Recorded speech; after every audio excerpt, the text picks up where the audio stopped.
All right, YouTubers, welcome back. My name's Dave, like always. And you found do-it-yourself, do-it-right. Well, I got my Nissan hat on. No shit, Sherlock. But I'm not working on my Nissan. I'm working on my girlfriend's son's Nissan.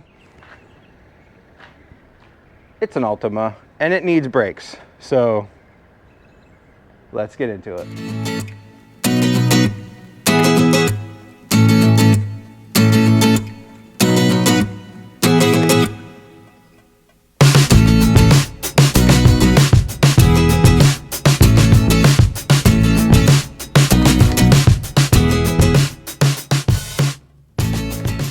Before I get into doing the brake job, just like to go over the parts. So he's replacing just the rear. I don't typically recommend replacing just the rear. I usually recommend people to do the fronts and the backs at the same time, so you're not doing brake jobs, you know, twice a year, or depending on how you drive. So the parts that he ordered these parts, not me. He got them from Rock Auto. And he got some Power Stop Evolution Sport brakes. And if you want the part number, I believe the part number would be Z23-905 if you're looking for brakes for your Altima. There they are, Rock Auto. And I opened them already. And it's kind of nice. They actually came with grease. I was surprised, because I was thinking I was going to probably need grease, but they come with the clips, new clips. Comes with the new rubbers. Everybody needs a new rubber. That's what she said. And some grease. Pretty nice. And then the little baby size brakes. So now that you've seen that, let's get the car up in the air and take the wheel off. I'm not going to video that, because if you're attempting a brake job, I'm assuming that you can at least get the tire off. All right, so as you can see, the wheel is off. You're going to need a 21 to get the lug nuts off. After this caliper assembly right now, I believe they look like they're 14s. So you get yourself a nice trusty long handle ratchet with a 14 mil. In the loosening direction. Lefty loosey, righty tighty. Oh yeah. That's what I figured. This sucker is gonna be. This is not gonna be fun.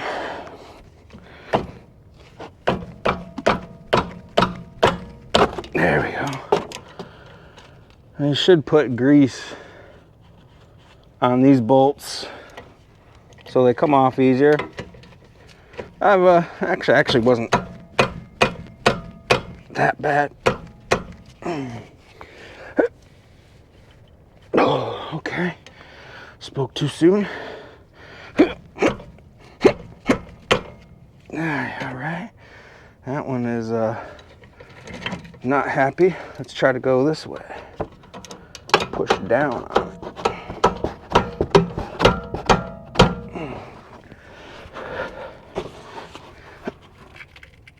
Oh, yeah, not good. Not happy. Not a happy camper there. Maybe I'll have to get a hammer. There it goes. There you go. I just hammer on it with the old palm, and it usually comes loose. Now just take these bolts out and pull the whole caliper assembly off. I'll show you that in just a minute. Just so you guys get a up close and personal view, these are the 14 mil bolts, one here, and then I just took this one out down here. Those are the ones that got to come out so you can pull your caliper assembly off. Come on now. Come on, you can do it. Slide out. There we go. Come on. It'd be easier if I could do it with two hands, but there you go. Caliper assembly pulled off.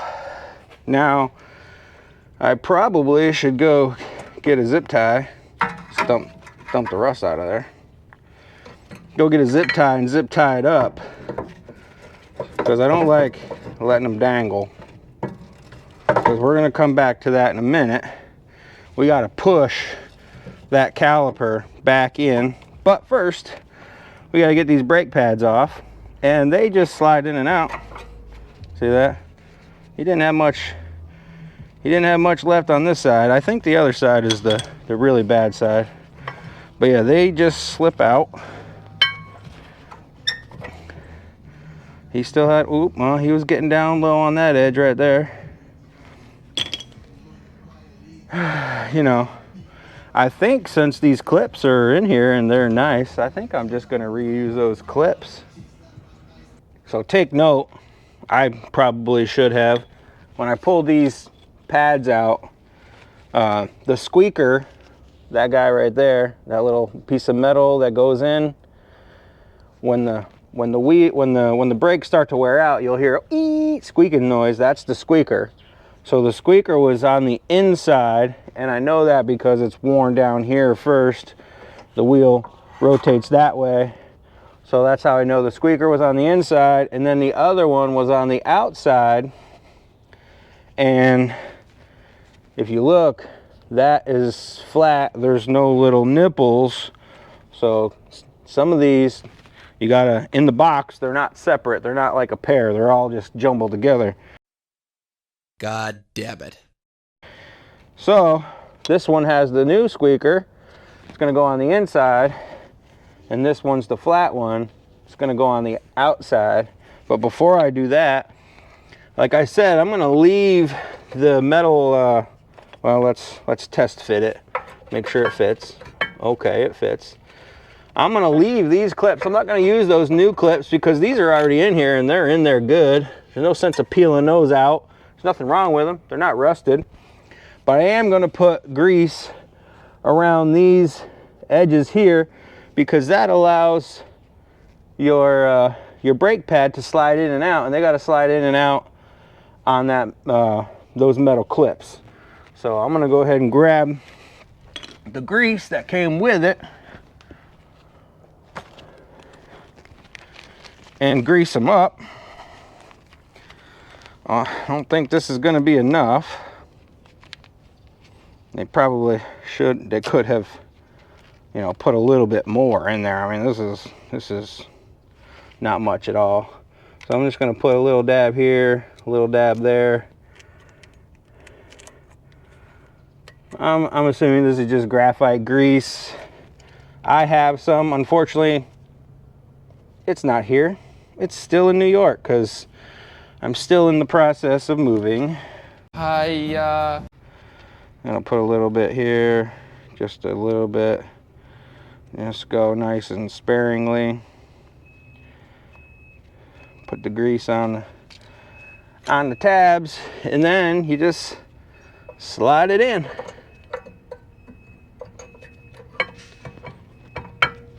Easy peasy. This one too. I'm just gonna do it on this side here because it's hard to get on the inside of the wheel. Come on, grease. Come on now. We need some lube. Gotta save for the other side too, so oof. We're going really sparingly. Usually I like to use a lot of lube.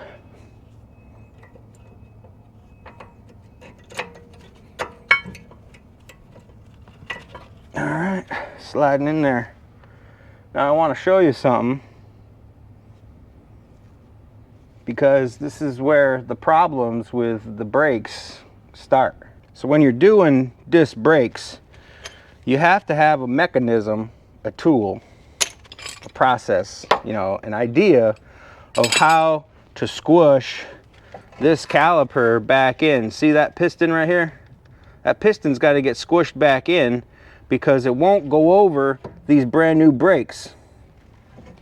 When your brakes wear down, that piston slowly moves out, and when you put new brakes in, you got this much new brake and you got that much piston space. So you got to push that piston back in so you can get the caliper over the brakes. And that's what this guy here, this tool, usually does, and it does it fairly easily. So I'm gonna have to get set up with that. This, if you notice, this piston is hollow on the inside, so I'm gonna have to get something to go across there and take this, slide it in there like so, and then push it back in. You just twist the handle. So let me go get a good flat wrench to put in between there for leverage. I want to get you in close here so you can see my setup. I was going to use the old brake, but it's too thick. These calipers are rather small. I'm used to working on bigger calipers like SUVs and stuff. But anyways, I got it rigged up. So this goes in between here, and then your little, I don't know, pusher assembly, whatever you want, threaded rod part. It's got to go up against something flat, and there was just a teeny tiny bit of space. So I went and grabbed an old file of mine. If it bends, you know, not a big deal. So then basically all you got to do is sit there and turn this guy. Now, in my experience doing these, it gets really tight, and then all of a sudden it'll just, and what it's doing is pushing this fluid back up into the system.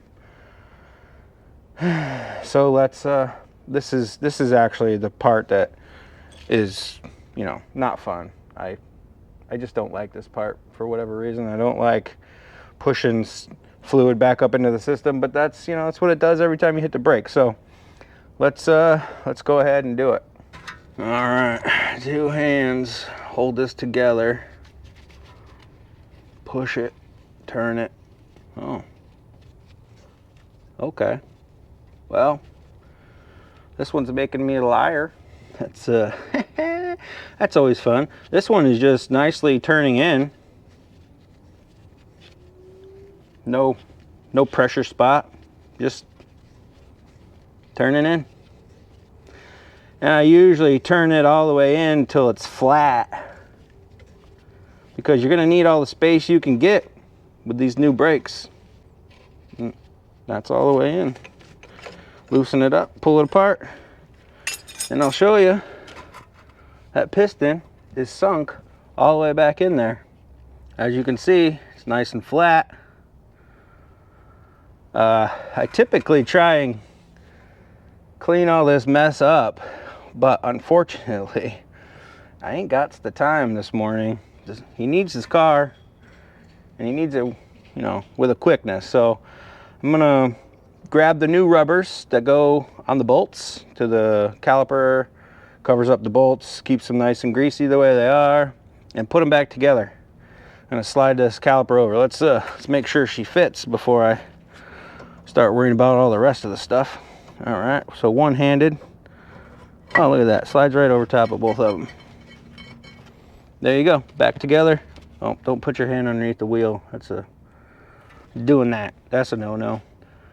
Just in case your jack gives out. You don't want to chop your digits off. All right, let me get the rubbers that go in here. It's got the old ones. I'm gonna use the new ones. Why not? And then we'll put the bolts back in and tighten them down. Now there is probably a torque, but I'm gonna use the German kind, the Gooden type kind. It's gonna just give it some.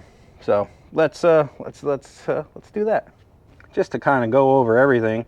These new rubbers, they have an edge to where it goes over this little lip right here.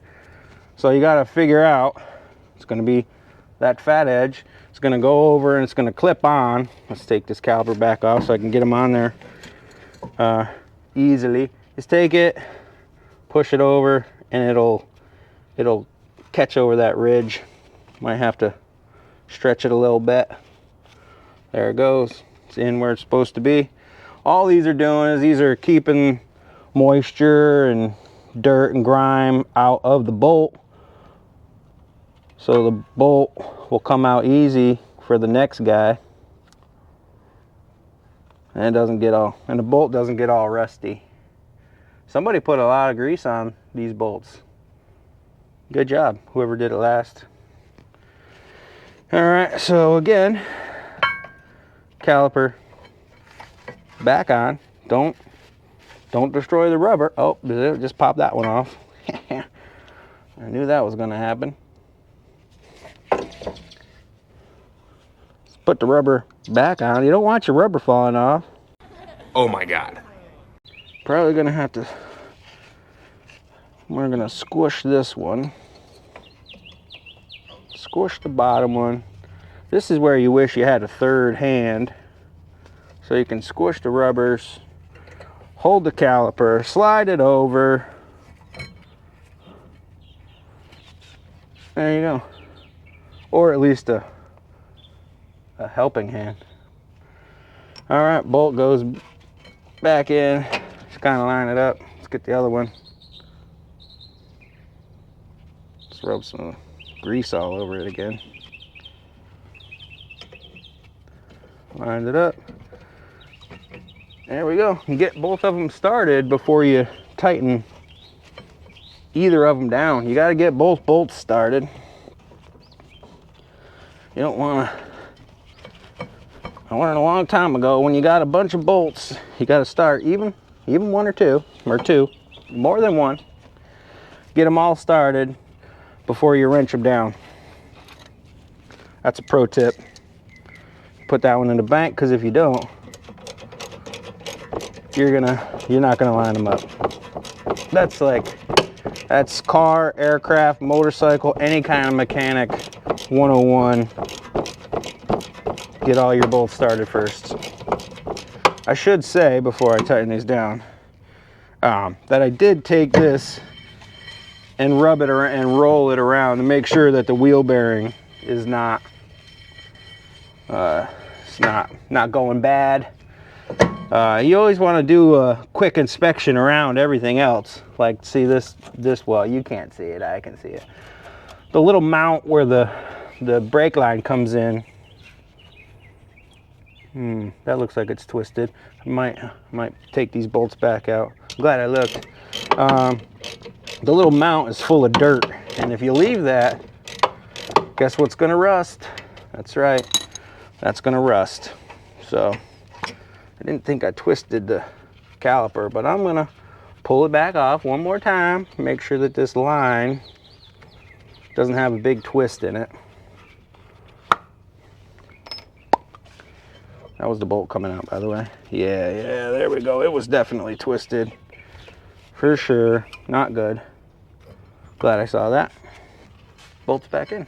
Thank you, David. Yeah, man, no problem. Already got one side almost done. Young man's going to college, going to school. He's actually got basketball practice. He's on the practice squad for the Savannah State basketball team, which is pretty awesome. He didn't play basketball in high school, although he is tall as all get out.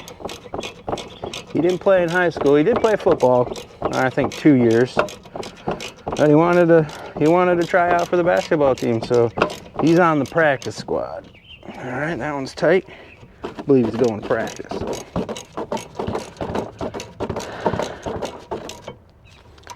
All right, so bing, bang, boom. Let's tighten these down. Yep, that's tight. We're gonna do this one the same. Yeah, all right, that's nice and tight. Not coming off. And the reason why you hear that is because the rotor is the rotor is this is a loose rotor. Usually they're rusted on there. And then that little bit of noise is the brakes. They'll center themselves up. Look at that, beautiful. Rotates the way it's supposed to. All right, so then I just go over everything. Two bolts that I took out are in. Both pads are in. Squeaker side is on the inside. It rotates freely. Let's move my stuff out of the way. And let's throw the wheel back on.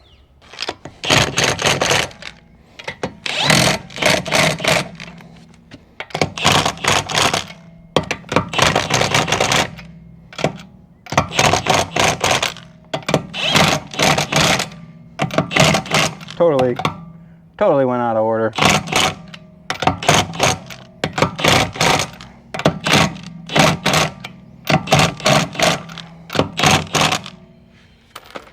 The reason why I wanted to put the wheel on and show you is one last spin. I wanted to be able to spin it with the tire on and then check everything, make sure it's tight. And that's how you do brakes on a Nissan Altima. First time for me, hopefully it's the first time for you. That's what my channel is all about. Doing it yourself, make sure you're doing it right, and you're saving yourself some money. Let's go ahead and bring this video home. All right, folks, well, there you have it. That's one side. Obviously, I got to do the next side. I'm not going to video that for you. Show you one side. You can do it yourself. But yeah, that's a pretty easy job. Now, I will say that Moses was going to attempt this himself, which is great. I commend him. But he was pressed for time. He was going to do it this morning. I didn't want him to miss his basketball practice, so he'd take my vehicle as long as he doesn't crash it. And I do this for him, and I get to shoot a video for it. So, you know, it's a win-win-win, really. So that's really all there is to it. Pretty easy job that you can do like I just did in my driveway.